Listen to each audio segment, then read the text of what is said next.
If stripes make you dizzy, or you've got trypophobia, or whatever the fear of stripes is, then this airline isn't for you, because today we're flying the traffic cone of the sky, Condor. Condor is a German leisure airline based in Frankfurt, flying to all the favorite vacation spots of German citizens. That includes some abnormal sounding places since they don't always go to the routes you'd expect. And no route better exemplifies that than our route today, from Frankfurt to Anchorage, Alaska, the only non-Canadian international flight from the state of Alaska. Frankfurt's airport has two terminals. Terminal 1 is Lufthansa, and Lufthansa's partners, leaving Terminal 2 for everyone else. Condor is basically at the far end of Terminal 1. Not only in Area C, but they have their own corner that is 100% Condor. They try to push the self-service check-in, but there are desks in 3 sections.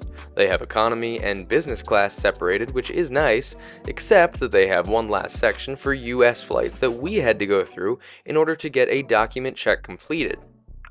The outbound immigration is actually directly adjacent to check-in, so it's pretty easy to get through where there's directions to all Terminal 1 gates. One thing you'll notice is the sign that points towards the Lufthansa Lounge. Don't be fooled, however, because there's plenty of Lufthansa lounges here. If we follow the sign after immigration, we end up at the gates for Star Alliance partners of Lufthansa, which is quite a ways from our gate. Fortunately, there is a lounge right next to our gate too. Fortunately, there's Lufthansa gates pretty much in every wing of this airport. It just takes a little bit of research to figure out which lounge is closest to your gate.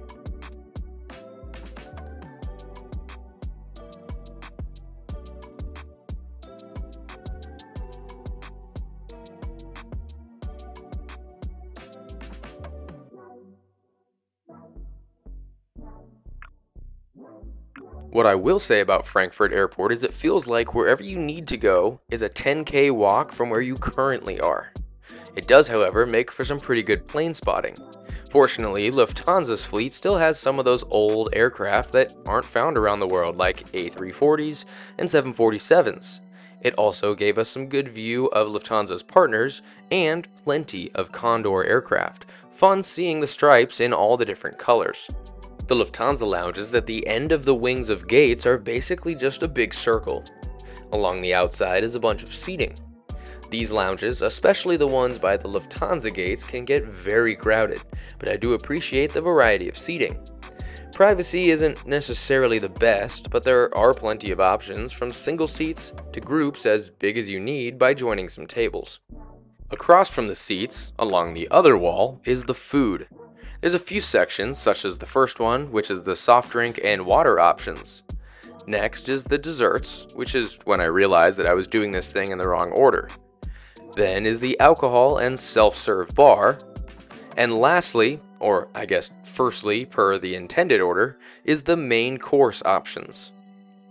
I was making my plate of food when I realized, is that coleslaw?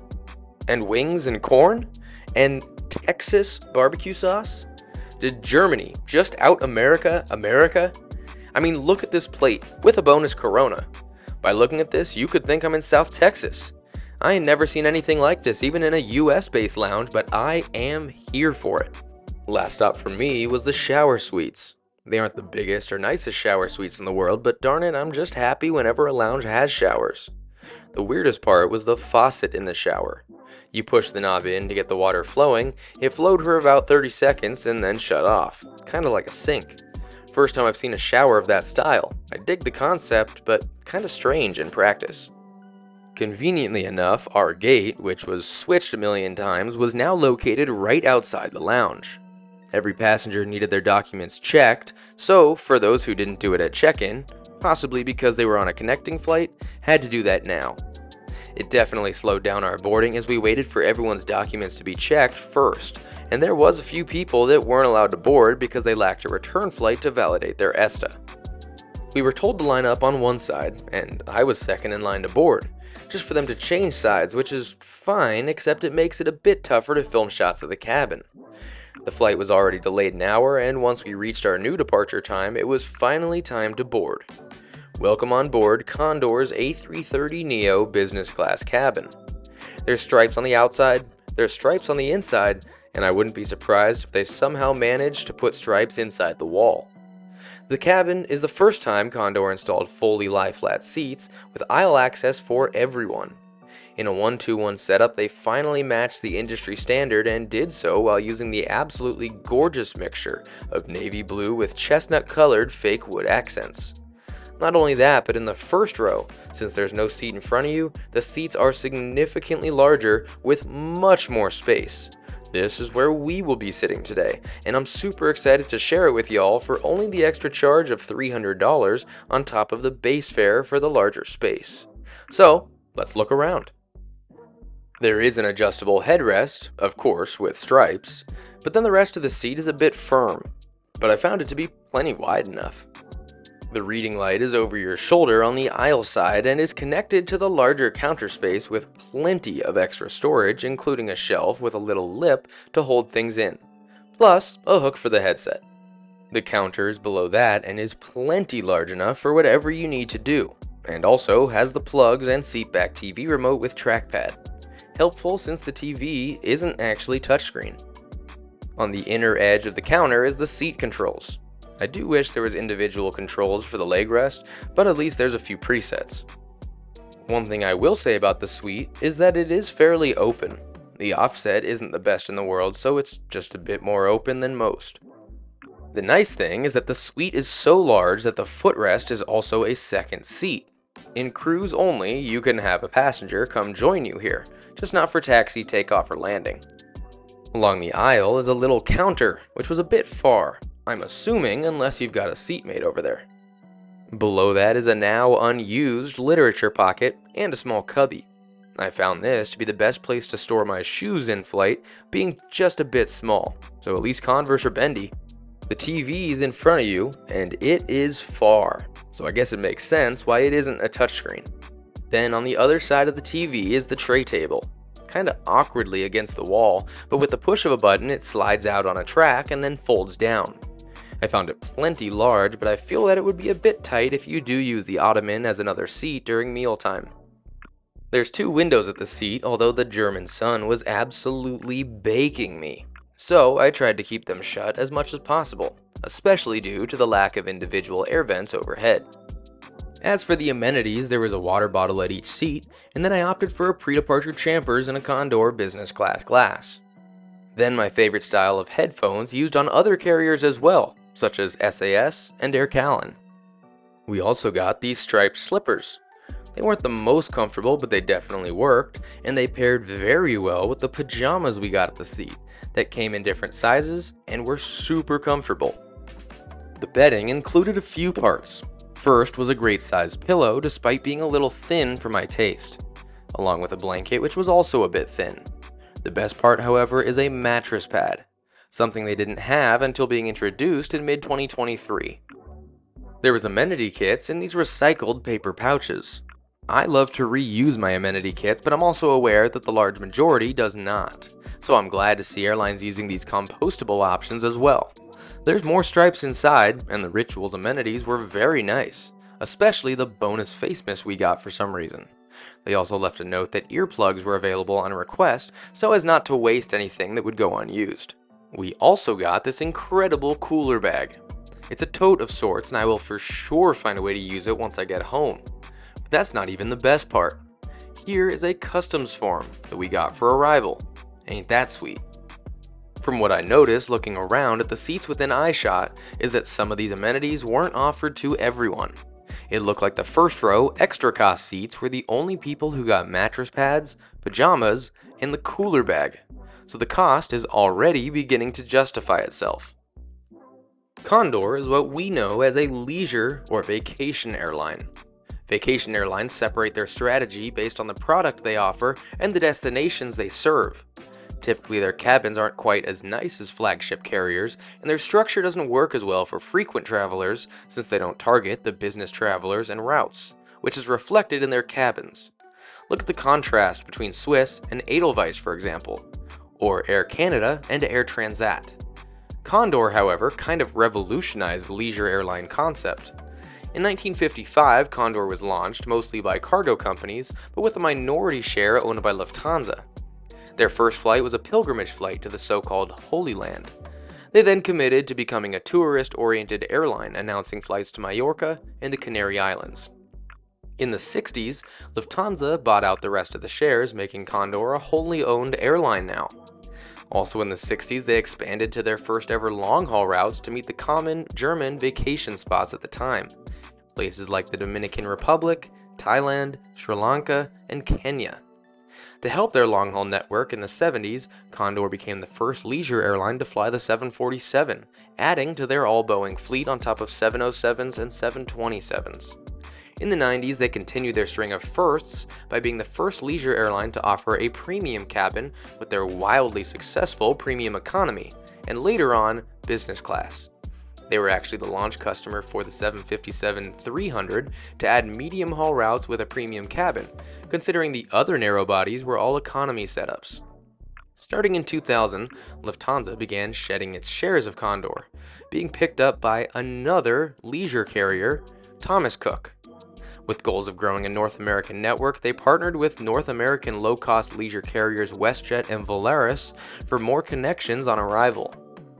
In 2013, the pieces of Thomas Cook all merged into one airline, updating the logo to a sunny heart, symbolizing the unity amongst the carriers as one unified leisure airline. They also refurbished the 767s, adding lie-flat seats and TV screens to the business class for the first time, something revolutionary for a leisure carrier. After Thomas Cook's collapse years later, Condor remained flying as its own independent carrier, despite nearly being bought by LOT Polish Airlines in 2020.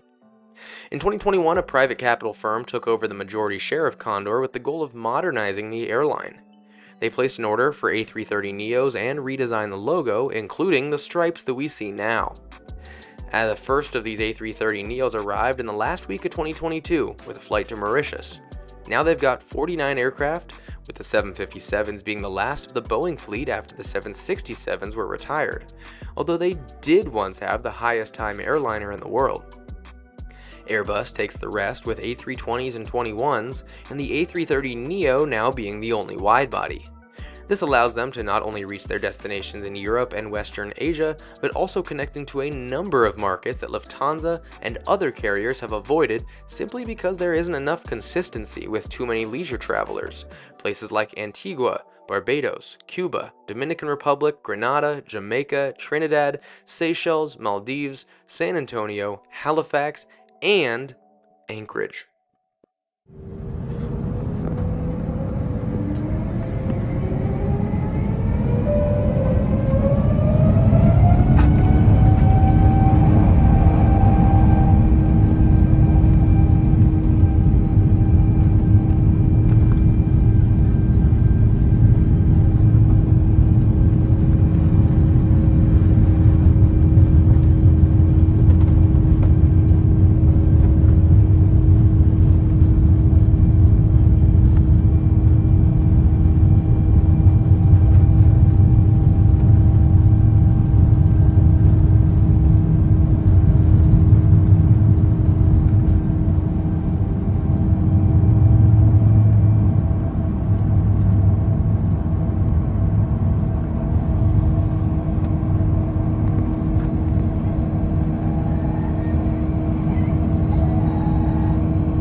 After takeoff, we were delivered more goodies, and yet another example of something that only the front row of seats received, and it was a little snack basket. I was thrilled to have these options as there wasn't supposed to be any snacks in the galley mid-flight. There was a great mix of sweet and savory, and even an orange mango passion smoothie type thing. The entertainment system on board was designed wonderfully, with 3 main tabs. One with information about Condor, one with flight information, And lastly is the entertainment itself. I was pleasantly surprised with the amount of movies available, sortable by genre and with plenty of classic titles.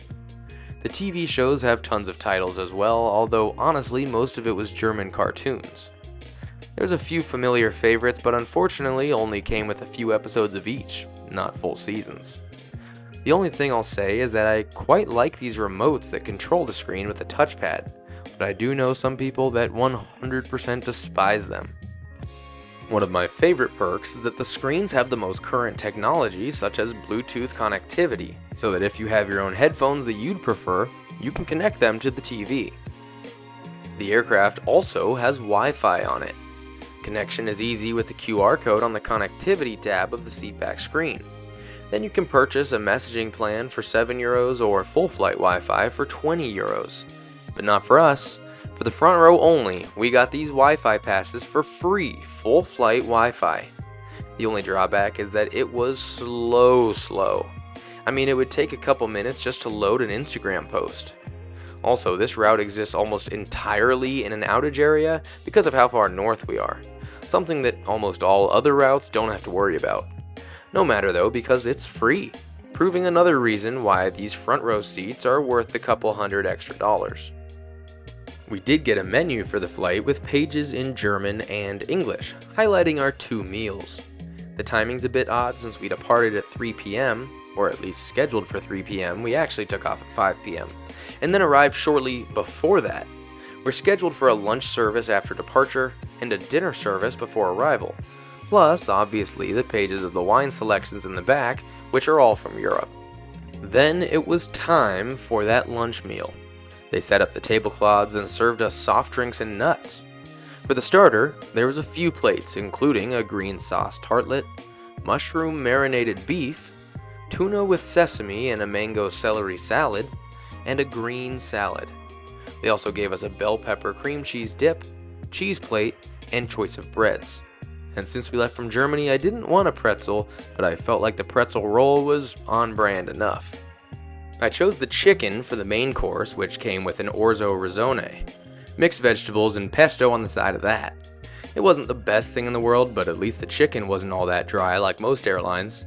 I also chose to try the Brewdog Lager to go with the meal, partially because it sounded good, but mostly because of these fun Condor branded cans. Then for dessert was a lemon tartlet with meringue topping that was absolutely amazing and a great way to finish the meal. And because I wanted to stick with the European theme, I closed out my lunch with a shot of espresso. Then it was time to set up the bed, which is honestly the main selling point for these front row seats and a big reason why people will pay an additional $300 to $600 for the upgrade, which can also be purchased on board if there are empty seats. The seat reclines into a 180-degree lie-flat seat, which is better than anything else they've had in the past, hopefully leading to a comfortable bed. The pillow is large enough to fill the space, but as mentioned, it's a bit thin. Then I had to place down the mattress pad. It only covers the upper part of the seat, but it does add a nice additional cushion while also providing a uniformly flat surface. Lastly is the blanket, which is very large and big enough to cover the entire seat surface. It looks a lot like Lufthansa's comforter, and even though it's thin with no overhead air vents, you don't need a ton of insulation. And that's our bed, about twice the size of the other seats. Fortunately, the seat itself is super wide, so you can toss and turn. The best part of these front row seats is the unlimited foot room, so you can really sleep however you'd like. Something that can't necessarily be said for the rest of the seats in the cabin. The only weird thing I found is that the footrest is extra wide. The seat isn't. So there's this weird gap here that's in your way unless you sleep like an uppercase L. You can also see the privacy you get while sleeping. As mentioned, the suite is fairly open to the rest of the cabin. Fortunately, when laying down, no one can see your upper half at least, and since they discourage the use of the front lav, there aren't many people walking past if you're in the very front. The final steps for sleep involve dimming the accent lights at the seat and setting the Do Not Disturb mode, where you can opt to be left alone or awoken for meals. About halfway to Alaska, they came through with small Black Forest raspberry sorbets for everyone who was awake, like myself, who opted not to sleep on this all-daytime flight. As mentioned, there wasn't any snacks that I saw available in the galleys, so it was extra nice that we got the snack basket, which I sifted through. The best part definitely being that smoothie drink. And if you thought we were done with the stripes, you'd be sorely mistaken, because the lavatory wall is yet another striped surface. There are amenities like scented lotion and mouthwash. I also enjoyed the trash pedal to open the lid without having to touch it. As I reached the end of Wedding Crashers and we were crossing into the northern part of Canada, it was time for dinner. We got another green salad to go with the beef stew with egg noodles in a red wine sauce, and a mango coconut tartlet. My oh my, how the Germans love their tartlets. I also decided to hit the nail on the head this time, opting for the actual pretzel, not just the roll, and a green tea to help me fight the tiredness until we're on the ground. Anchorage, and even the whole state of Alaska, has served an interesting role in the world. Alaska has largely been native land, but used to be owned by Russia before the US moved in and established it as their 49th state. It does sit on large amounts of oil, but honestly, business travelers are less than 5% of the foreigners who come to Alaska. The main draw is the wilderness and agriculture. This draws people from the US, obviously, since there's a good amount of American citizens, but also international citizens as well. There's growing numbers around the world, but Europe has definitely the most visitors, with 38% of Alaska's visitors. Germany actually ranks second, behind the UK with 12%. It's just that a lot of countries don't have a carrier capable of the same leisure routes like Condor, meaning they can't fly non-stop here. This is a large reason why Condor has had success in these markets. At the moment, Condor serves Anchorage 3 times per week from mid-May to mid-September, or about 54 flights per year. This flight has a lot of Germans, but does also see connecting passengers from other countries as well. Altogether, the flights get about 75 to 85% load factor depending on the month, plenty to keep the route running. Back when Condor had the 767s, Anchorage wasn't even their only destination up here. Condor saw service to Fairbanks, Alaska as well, north of Anchorage, which is much more wildernessy, which it served once per week for 12 weeks. This is less surprising than one of their more famous routes of all time, Whitehorse, the largest city in the Yukon Territory province of Canada, and the airport pretty much just sees regional traffic, and then this 767 a handful of times per year until it was retired. Long story short, Condor is able to pull these off simply because they're modeled as a leisure airline. They price the cabins and offer corresponding services to those who are just looking for a vacation and probably don't fly with them more than a couple times. Definitely a different style than most carriers, but it allows for all kinds of fun routes like this one.